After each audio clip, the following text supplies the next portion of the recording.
Hi, everyone. I'm Jill. I'm a senior associate at Capital Factory. We are the most active early stage venture capital firm in Texas since 2010. In my role, I source and invest in startup companies for Capital Factory's accelerator and our investment fund.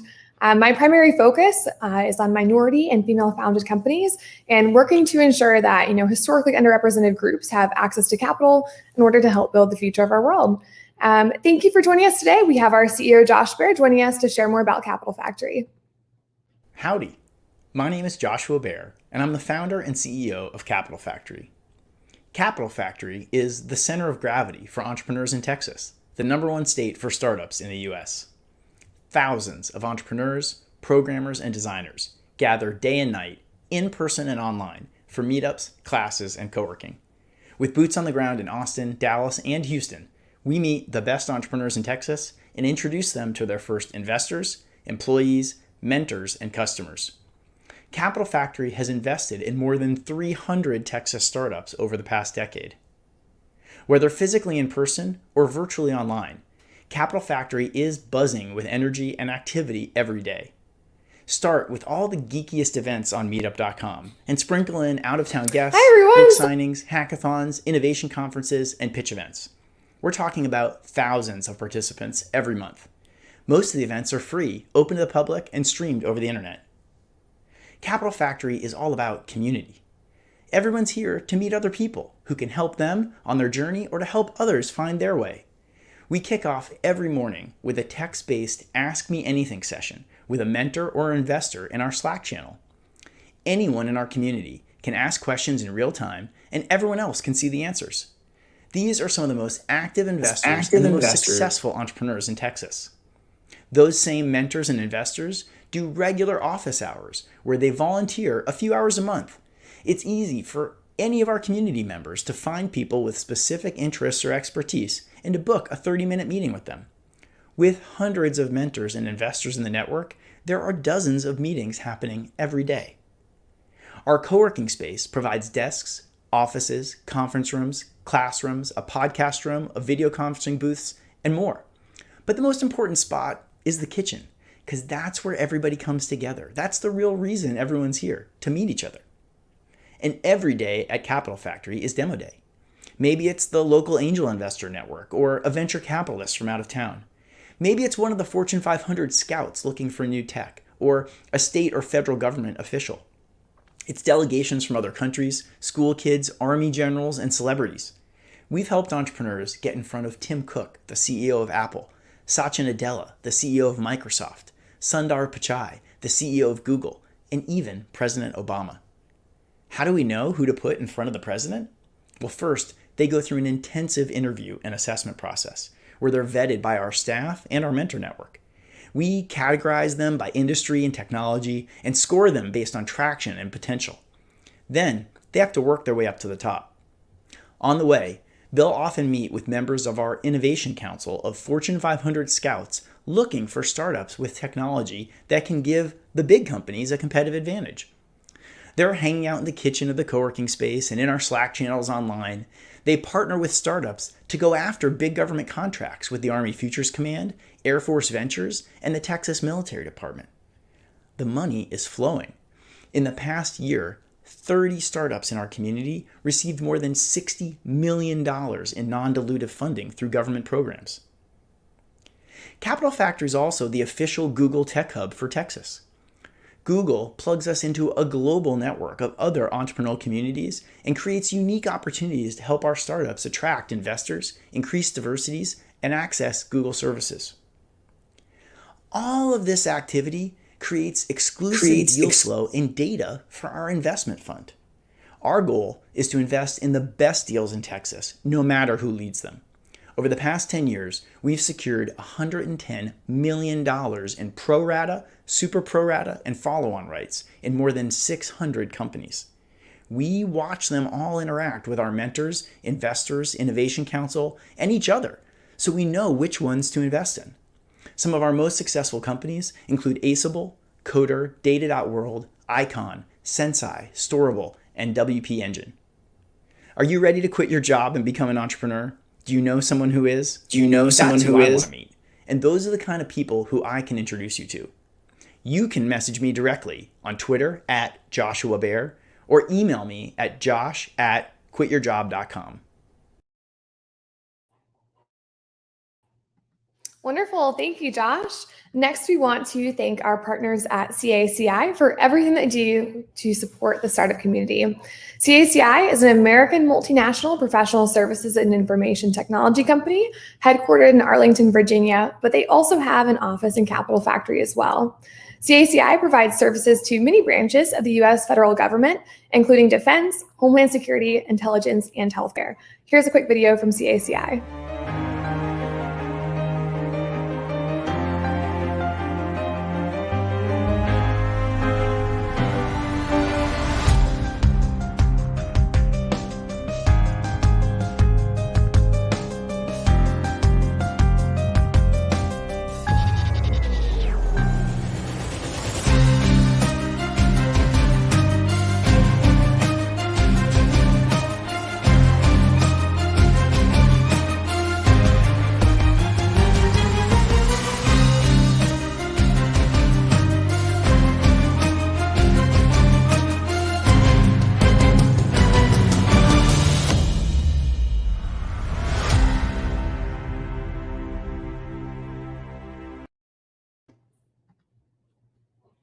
All right, thank you, CACI.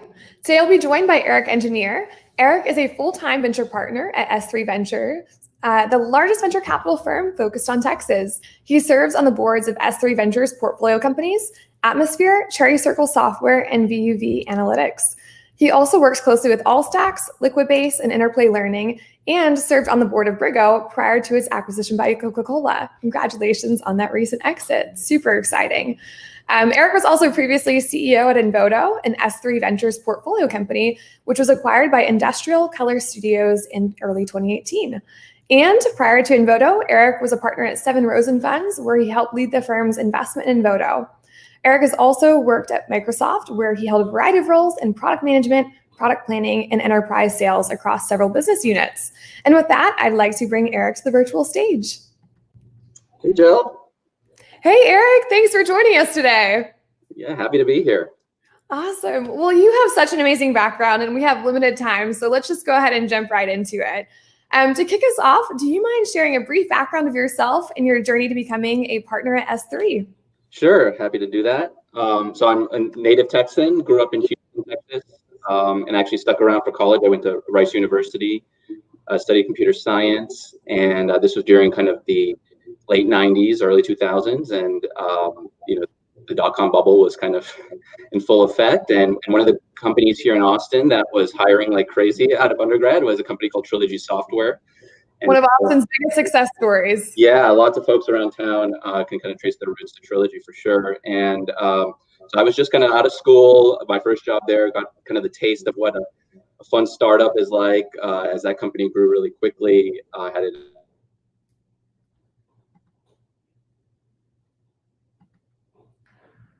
And was lucky enough to find a role at Microsoft. So I moved to Seattle. I was part of a leadership program that they had there for product management, got to work on in a variety of different teams, and landed up actually as a product manager for the very first mobile devices. So wow. You're probably too young for this, Jill, but there are these things called pocket PCs and smartphones, the early smartphones that Microsoft developed. I was in charge of the developer tools, trying to get people to write apps for these devices before there were app stores, before there was GPS, before there was Wi-Fi even on these devices. So it's a pretty tall task, but it's a lot of fun to be part of kind of an early days of mobile. And after that, I went to business school at Harvard Business School.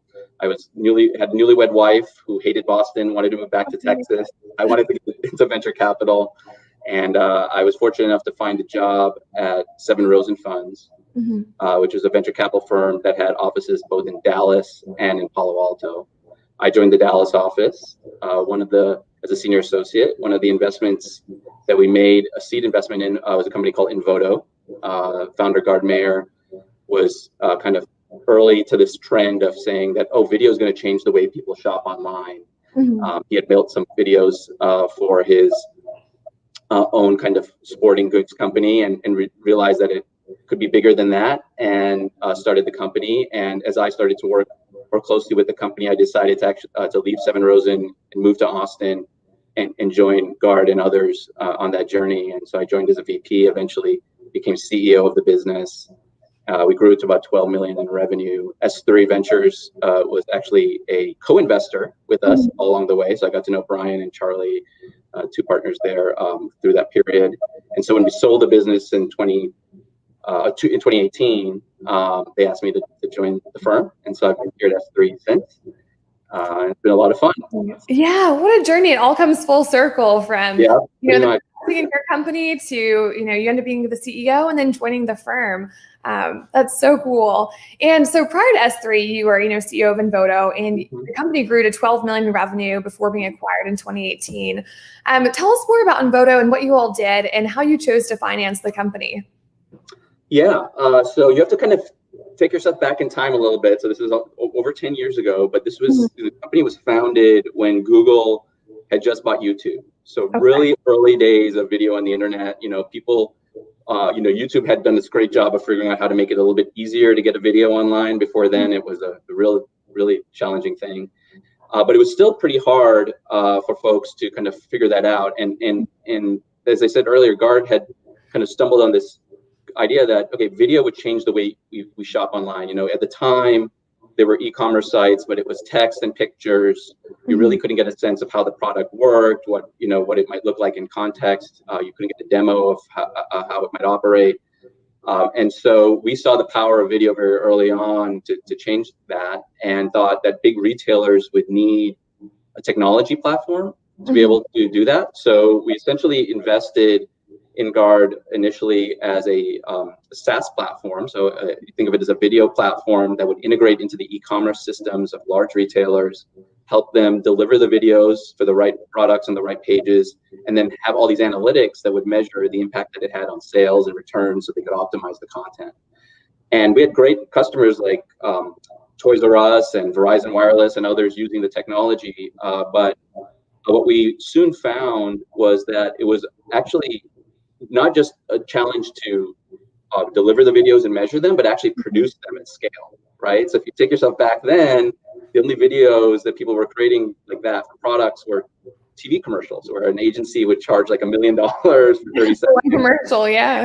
Commercial, right? So how do you do that 100 times over, 1,000 times over, and the logistics of it, like how do you send all the products to places? And so we actually built a technology platform and a creative services offering where we had a big warehouse, multiple studios, and like clients like Home Depot and Toys R Us would send truckloads of product to us every year. And we would just have this content factory where we produce high quality, on-brand content that kind of fit this template, where you can, in 30 seconds, you could learn about the product pretty quickly. And so we started to offer that, and that's actually what grew really, really fast, more than the technology. And so we became more of a technology-enabled kind of creative services business at the end. And all along, so in the beginning, kind of, from a funding standpoint, we looked more like a VC type company, like a SaaS business, and that's what S3 and Sevin Rosen invested in the early days. But then as we evolved, we're a high growth business, but we were more of a technology-enabled services at the end. And that's why we eventually kind of chose to exit into private equity. Okay, got you. And, kind of going off the exit that, you just referred to, a lot of us in the audience have not been involved in a company's exit. Most of the people joining us today are early stage founders. So for those of us that have not been involved in exit, do you mind shedding a little bit of light on Invodo's exit to Industrial Color Studios and how you guys kind of decided that it was really the right time to exit this company? Yeah, I think, we might be a little bit of a unique case, but maybe not, in the sense that, the company was founded with a specific vision and a strategy to be a technology business. And we were successful to some extent in that, but it was kind of overshadowed by this other part of the business that grew much, much faster. And as the market kind of took us in that direction, it was pretty clear that, we didn't really look like a venture business anymore. It didn't really make sense for us to be in a venture portfolio. And the way for us to kind of scale up and kind of grow over time would probably be part of a bigger platform. And so we started to think about, well, what we're doing for video at scale, there are other folks that are doing for photography and have been doing it forever. And really, if you think about from a customer perspective, you don't want to have to go to a separate place for your video and for your photography. You want to send the product to one place, get it all done. So we would always have to be part of a bigger kind of photography-based platform eventually. And not just for e-commerce, but maybe for marketing and all the other broader kind of things that you might do for content creation. So as we thought about scaling up and the broader vision, we knew we had to be part of something bigger. And so that kind of led to the discussion around, okay, well, who are those entities, who's achieving scale? And it turned out that there were a couple of private equity firms that were essentially rolling up businesses in the content creation, like rich media content creation for e-commerce space. And so we started to talk to both of them, and eventually we're bought by one of them. Very nice. And we were kind of tucked into this larger platform called under Industrial Color Studios. Okay, got you. And so, you sat on this side as, the founder, well, I suppose not founder, but the CEO of the company, and then, exited and then ended up joining one of your investors, S3. So you sat on both sides of the table, which is really unique. Not all investors have done that. So how do you think your time as a CEO really shaped the way that you make investment decisions as an investor on the other side of the table today? Well, I'd say definitely more empathy. For sure. So when I was younger, as a senior associate at Sevin Rosen Funds, I don't think I really appreciated all that went into building a company. Yeah. From the board level. You kind of come in once a quarter or twice a quarter and kind of see the results, and you can kind of sometimes think, oh, how come they didn't do this, or why are they doing that? And it didn't really kind of have a full understanding of what it really means to execute. And frankly, companies are collections of people and dealing with individuals and all of that. I didn't have a full appreciation for that until I was kind of in it. And even when I was at Invodo as a VP, I didn't really fully appreciate it until I became CEO. And I think when you're CEO and you have to make some of the harder decisions, and the ones where like only the hard decisions kind of make it to your table kind of thing, then you really start to kind of get a sense of the challenge there, in different phases. And, to give you a sense of it, like when I became CEO, that was part of this decision that we were going to change the strategy of the business and really embrace the fact that we were more of a services business than a technology business. And that meant restructuring the business. So on my first day, I had to let go of a third of the business. Wow. And so it was kind of, trial by fire a little bit for me, but, so I learned very quickly, how important it is to build a business where you don't have to do that too often, if at all planned, and what it means to try to keep people motivated, while you're kind of having to say goodbye to people who you love and, are so grateful for their contributions in the early days that they weren't a fit for going forward. So, I just think going through those hard times, more than successful times, kind of influences everything that I do in terms of as an investor today. Yeah, talk about a first day as a CEO and restructuring the whole business. But no, I love what you pointed out, that it gives you a lot more empathy for the founders and a newfound respect for them. Personally, I've never sat in the role of a CEO yet and still in that senior associate position. So that's awesome, to hear your perspective on it. I want to move the conversation a little bit to Texas, since, S3 does focus on Texas, and so does Capital Factory. So you've been investing in and running companies for over a decade now, and have a couple exits under your belt as well. You guys could invest anywhere in the US or in the world, but why are you guys excited about Texas, and why do you choose to invest here? Yeah, I like to say Texas is our thesis. We really believe in the opportunity. And it really comes down to just believing in the people, right? Like we just think there's incredible talent in Texas, and that's just getting better every day as more and more folks move from the coasts here and other parts of the country. And we just felt like the market is underserved, and there's a real opportunity as an investor to correct for that and just build a really strong ecosystem. And so that's kind of the primary reason. I think a secondary reason is that we do think in the early days of investing, the seed and the A and even the B, it's local networks, local talent, and kind of that face-to-face interaction that it tends to happen more often when you're close. It doesn't happen, you can, in the days of Zoom and COVID, we're all learning very that the world is a little smaller. Different. But I think still today, like, especially when you think about the folks that are at our firm and that we've known, I mean, we know decades long relationships and networks, and so people that you trust as well that you can bring locally are important. So, I think that's a big part of it. I will say that we, in the world of COVID, and we've been a little bit more open to investing outside of Texas, and we've done so. We always have had some investments, but we like it if there's a tie back to Texas. But the world's changing, and we don't want to not change with it. If there's opportunities outside of Texas, we will always look at them. But I think we'll always make case that, hey, maybe that second office should be here. Yeah, there's a great opportunity, and that usually is the reason that a lot of people approach us from outside the state, is they're contemplating either moving here or eventually having a second office, and they're looking for a local firm. Yeah. Hey, at the very least, Texas is a good place for all the tax benefits as well. Yeah, I think people do that. It's a good quality of life for sure. We've been seeing so many, not even just founders, but also investors coming down to Texas as well. I mean, I think we just saw, Jim Breyer of Breyer Capital, Joe Lonsdale, 8VC. It's really exciting to have some really high quality investors that were normally bi-coastal, come to Texas. And I mean, I think all the companies that I've been meeting with over like the last 3 to 4 months have been they're all moving to Texas, but they're not, from Texas originally. They moved in the last month or two and are looking to raise capital here. So it's really exciting to see all the talent that's flooding. Yeah, I mean, just anecdotally, I think probably at least once a month I meet someone who moved here without any connection to Texas. Right. It was just, they did the spreadsheet thing of, cost of living and all these things that they might be doing in assessing where to live, and there's a short list that usually includes maybe like Colorado.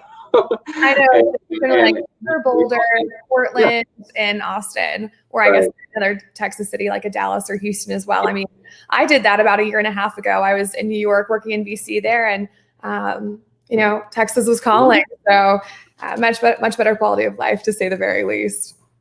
Yep.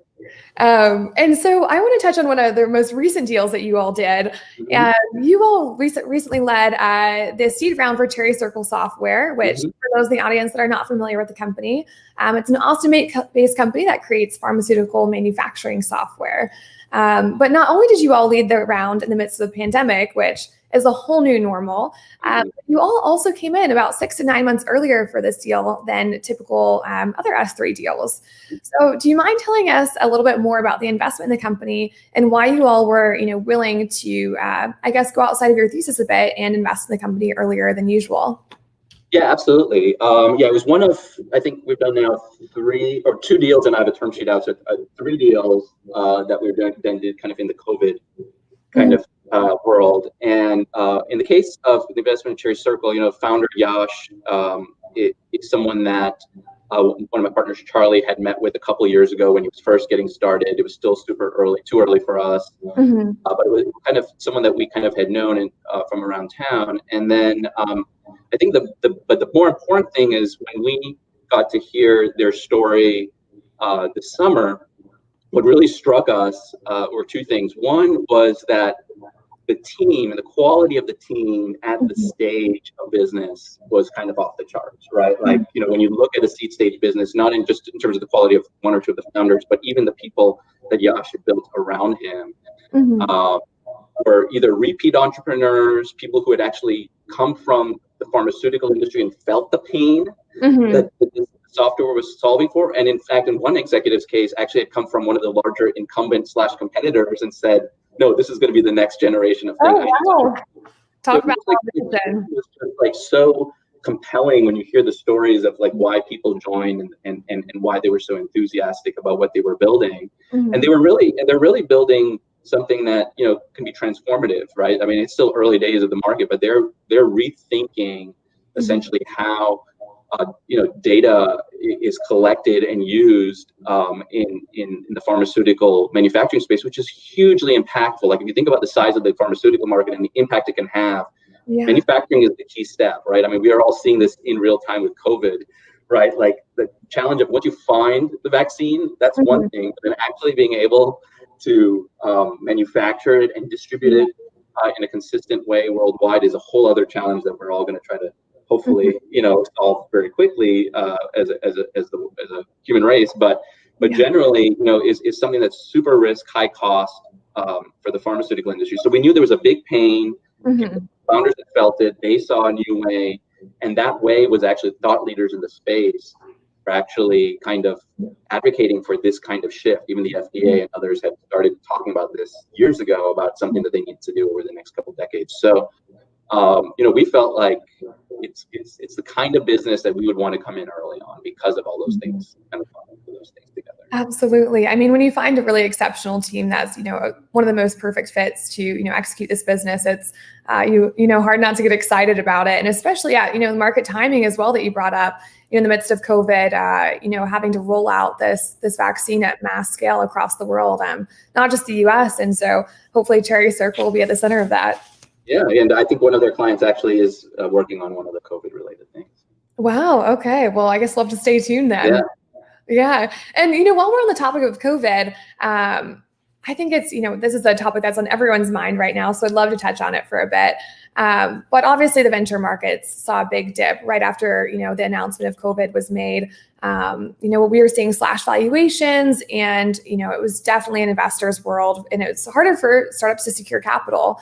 And obviously none of us hold a crystal ball or have any or all of the answers, so to speak. But I'm really curious to hear your thoughts on the venture markets post-COVID-19 and what investors and founders alike can kind of expect in 2021 and beyond.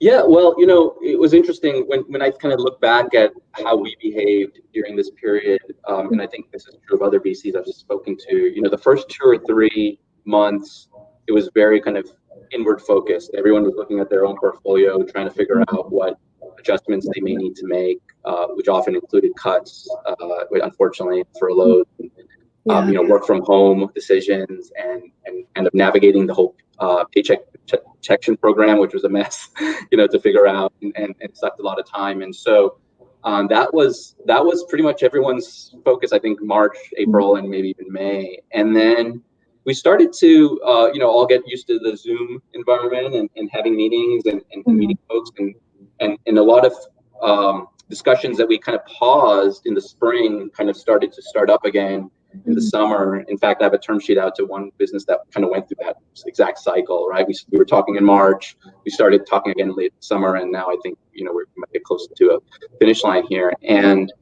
so things kind of, in some ways, kind of are kind of moving again, right? Like I said, we made, actually, my partner Charlie had made an investment in a founder that he has not met in person. Like, it was just, everything has been done through Zoom. So we are kind of adjusting. Have you all ever previously done that, where you made an investment in founder? No, never. No, I mean, it was unthinkable for us. I mean, if you think about what our normal investment cycle would look like, there would be multiple face-to-face meetings. We always have what we call a diligence day, where we go to the offices of the company and spend multiple hours, if not the whole day, with the management team, walk the halls, get a feel for the culture and the vibe and all of that stuff, go out to dinner or multiple meals with founders and the executive team. And so we do a lot of that usually to get to know each other, because it's really, we're building trust both directions. And so we've always thought that was super important for everyone involved. And then when we kind of couldn't do that, we just did more things on Zoom. In fact, I did this with Yash, and I know Charlie did it with his deal, where, we just kind of said, we're just going to have a virtual coffee or beer or whatever it is, Yeah, we'll have the talk about how, your childhood or whatever it is that you'd normally do, and to get to know each other. So we've kind of made those adjustments. We are starting to find that people are starting to be more willing to meet in person. And so when they do, based on both individuals involved, they may decide what is the appropriate way to do that. And so that's starting to happen a little bit. But in terms of that aspect of it, we've kind of found a new way to get deals done. In terms of like where we invest, I think the thing that I always try to remind myself, and I think as a partnership we do, is, we are long-term investors. And I would say even more so than traditional venture capitalists. So one thing that we haven't talked about is, S3 is kind of unique in that we're backed by a single multi-billionaire family. We have one limited partner behind us, and that's been the case, for the 15 years that we've been in existence. And that means that our funds are not time bound and they're not size bound.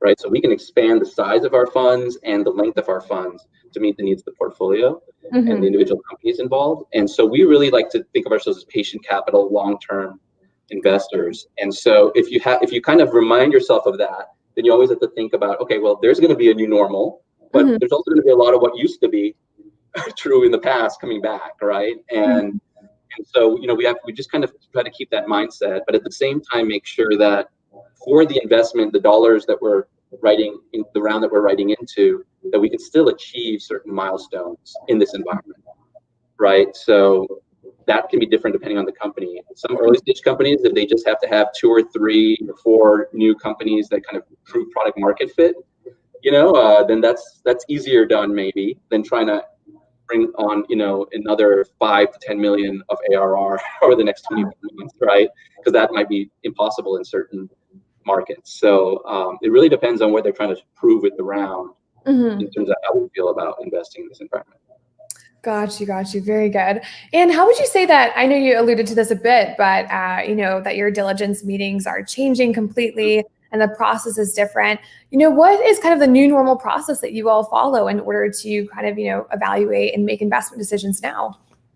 I would say it's pretty much all the same, but just virtual. Like I was saying, like, you know, some of the more social things with virtual social, or now, like I said, kind of distanced. Yeah. Social. But you know, it really hasn't surprisingly changed as much.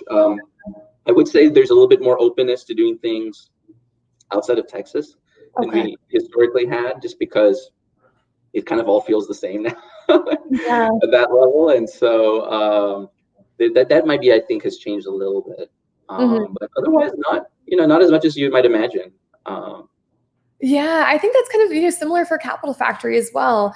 You know, previously we were not looking at any companies that, you know, weren't already in Texas. And even if they're like, hey, you know, we're looking to move there in about 6 months, we'll be there. We're like, all right, well, call us when you're here in 6 months. But, you know, similar to you all, we're starting to work with those companies ahead of their, you know, move to Austin or Dallas or Houston, wherever they decide to relocate in Texas. And it's been really exciting to see all the, you know, new different types of companies coming from out of town.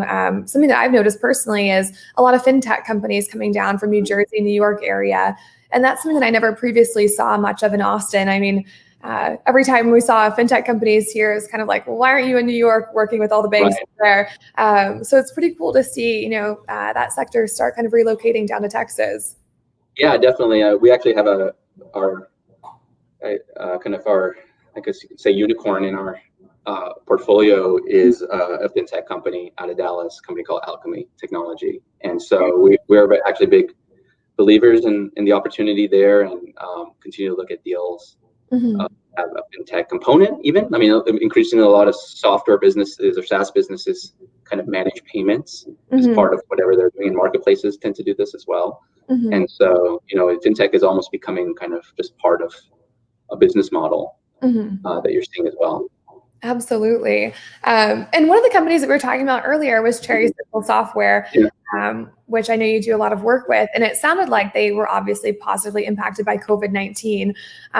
While COVID was obviously a very negative thing, were your portfolio companies, did they experience any, you know, positive lifts from COVID, so to speak? Oh, yeah, definitely.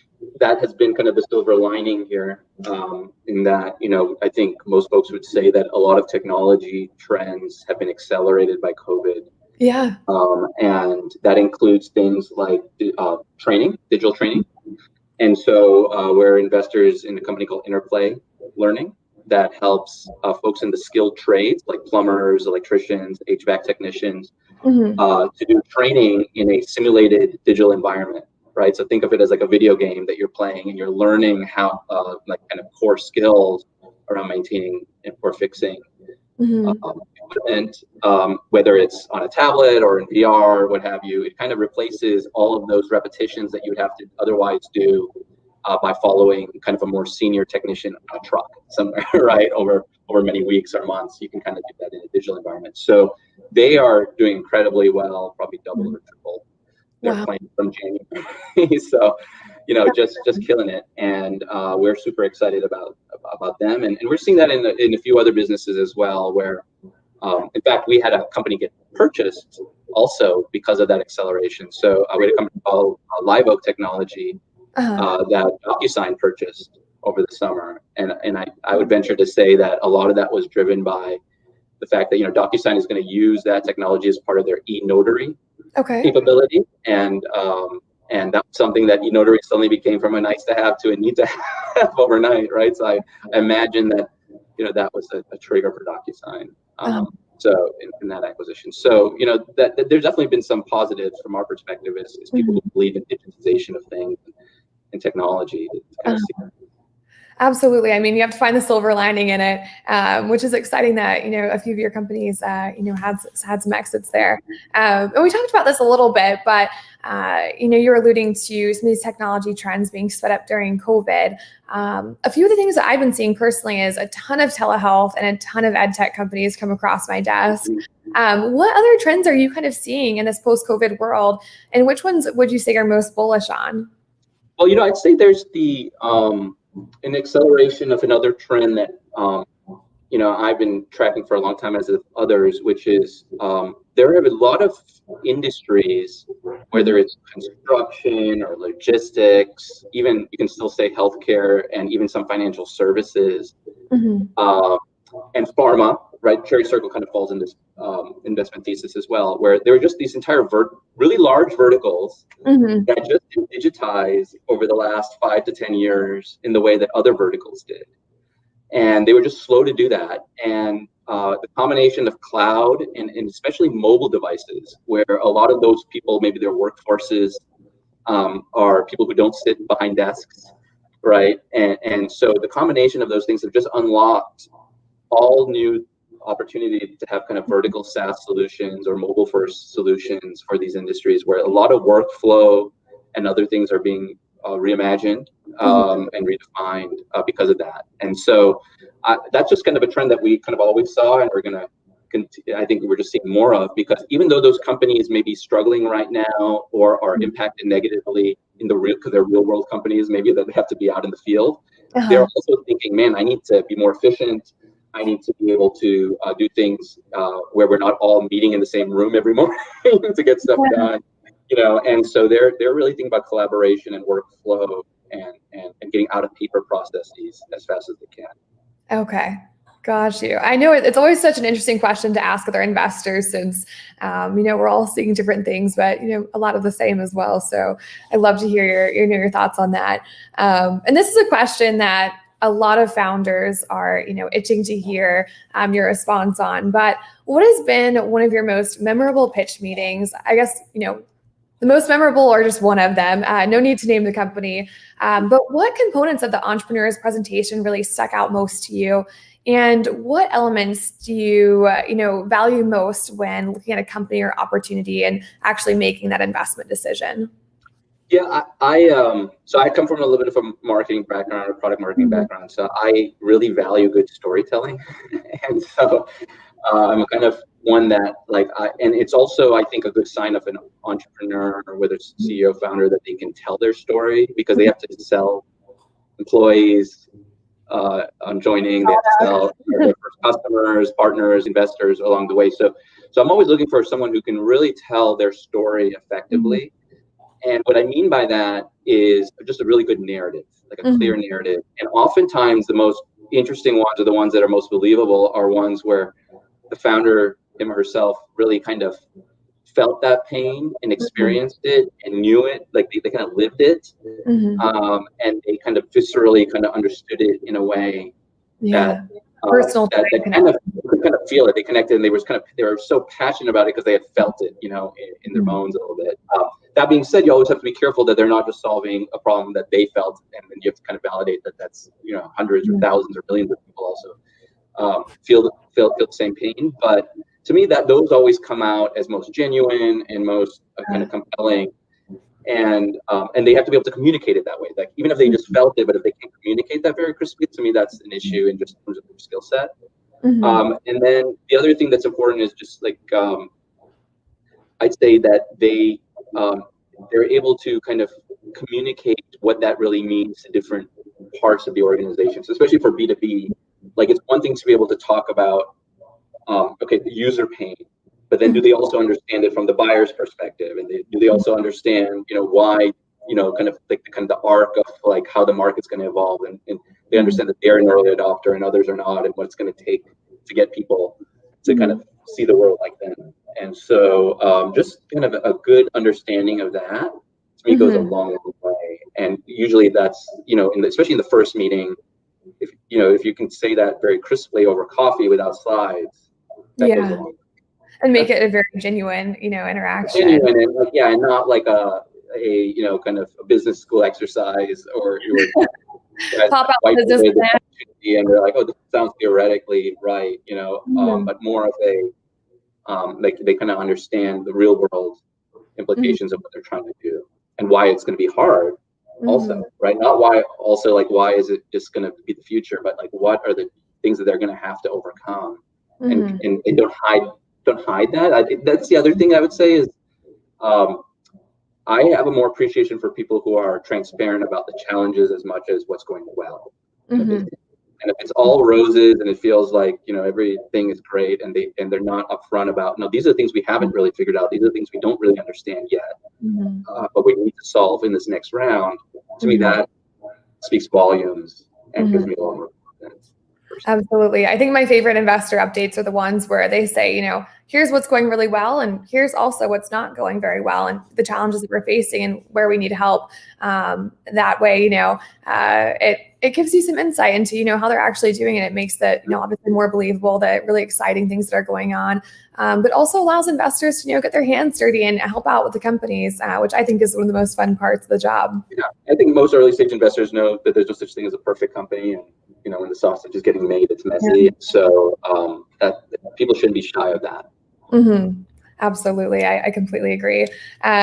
Well, we are about to move into some audience questions, but before we move into the audience questions, for all the founders that are out there that are, big fans of S3, what is the best way for them to get in touch with you? For example, our CEO, Josh Baer, loves when people just contact him through Twitter. Do you have any preference? Yeah, LinkedIn outreach. I'm pretty good about responding within 24 hours. But the key for me there is that you actually include a note as to why you're reaching out. Right. So just adding as a connection that I probably might not get through, but if you just include, and actually, my email is on our website. It's eric@s3bc.com. So you can also just email me. I'm one of our partners that does that, and so I'm happy to just take cold emails from people. Absolutely. Good. Well, let's, get some of the questions from the audience. We have a ton, so I'm not sure that we'll get to them all. But the first question we have is from Clark Jacobs.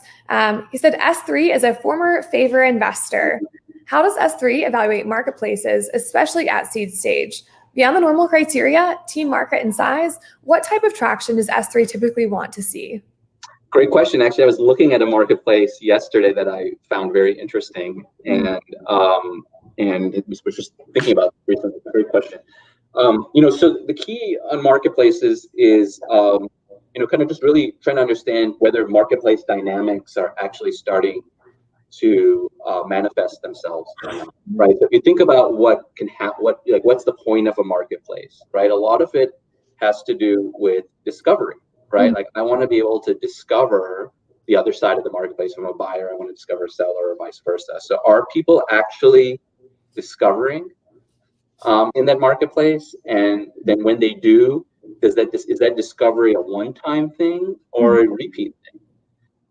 And do they then, and then after the discovery process, do they still use that marketplace for other things, whether it's for collaboration and workflow, between the different entities, or is it ideally, and this is what I was talking about earlier with fintech stuff, is it actually transactions, like payments start to flow through the marketplace? And the more the answers are yes and yes and yes to those things, the more interesting it is and the more true of a marketplace it is to me. And so it's really those marketplace dynamics and being able to show that they're actually starting to happen, even if they're at a really small scale. Right, and that actually goes to a second point around this, is having a really good strategy around how you build the liquidity in the marketplace, right? The supply and the demand, and that's always the challenge, is keeping those balanced. And usually you end up doing that by starting with a niche and then expanding over time, right? Because it's really hard to build liquidity on both sides.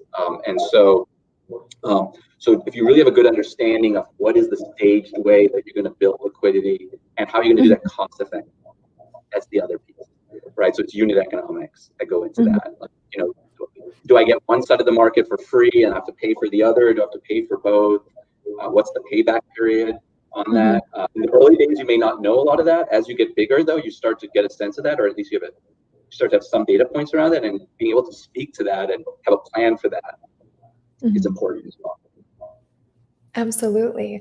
All right. The next question we have is, given the Briggo acquisition, congratulations, what is S3's current level of interest in A, food tech, and B, robotics?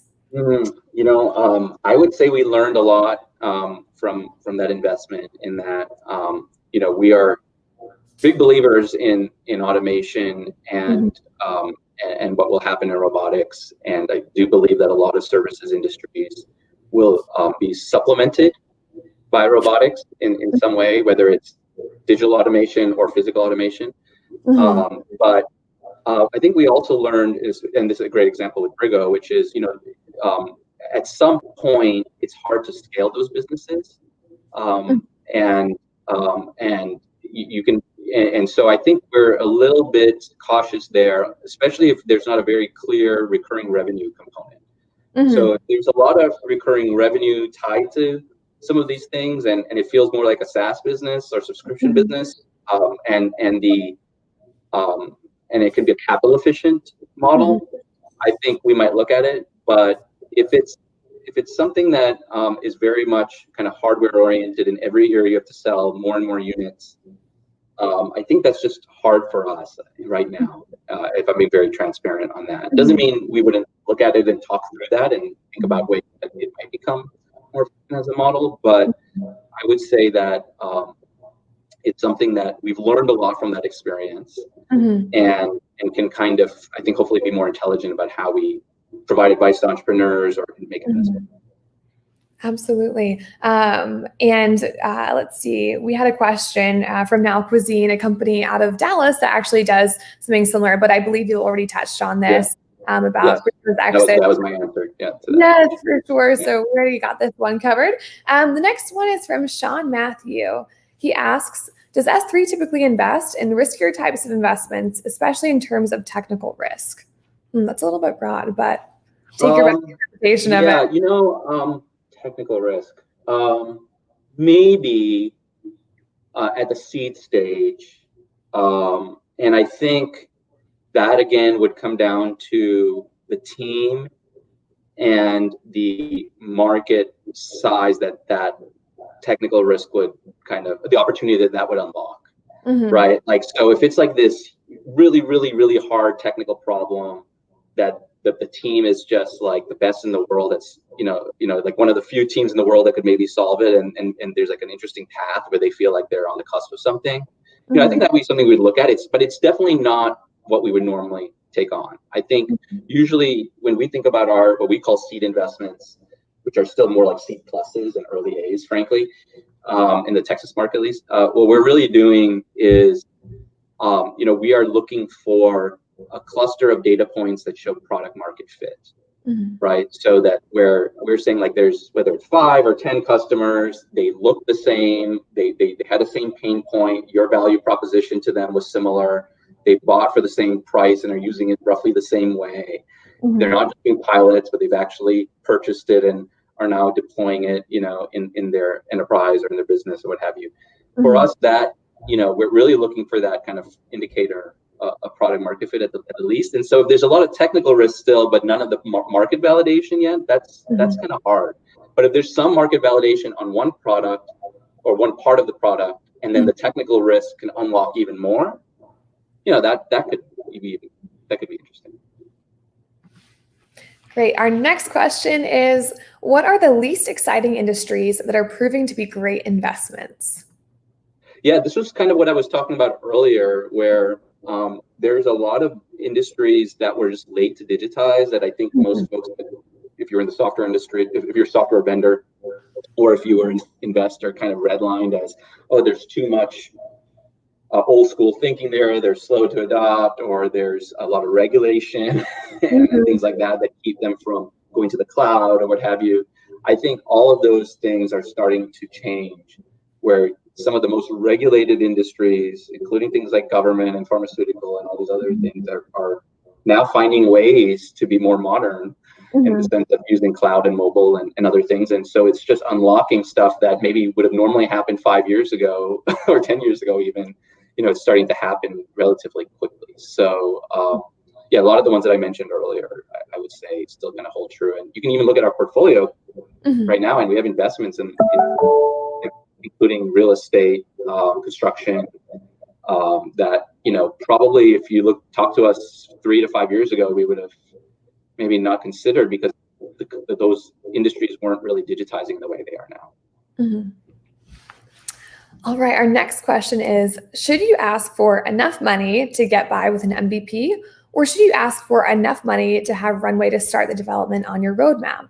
Will one versus the other attract or detract potential investors?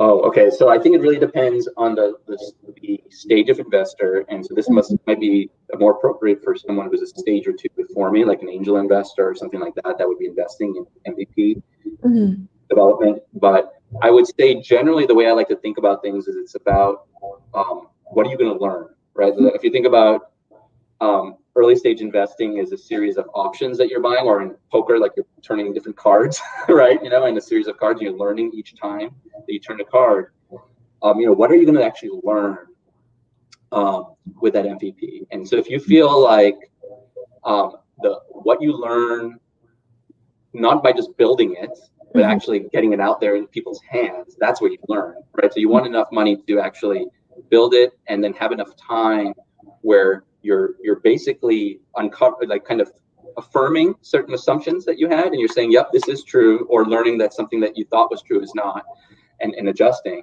Like being able to have enough time to be able to tell that story again to an investor and say, yep, we built it, this is what we learned, and now because of that we have so much more clarity, and we've essentially reduced the risk of that next slug of capital because of that. If you can tell that story very clearly, that's when I kind of think of that as like a natural milestone where you say, okay, I need to fund up to that. Very good. We have an investor in the audience asking, what are the similarities and differences in raising capital for a company and raising capital for a fund?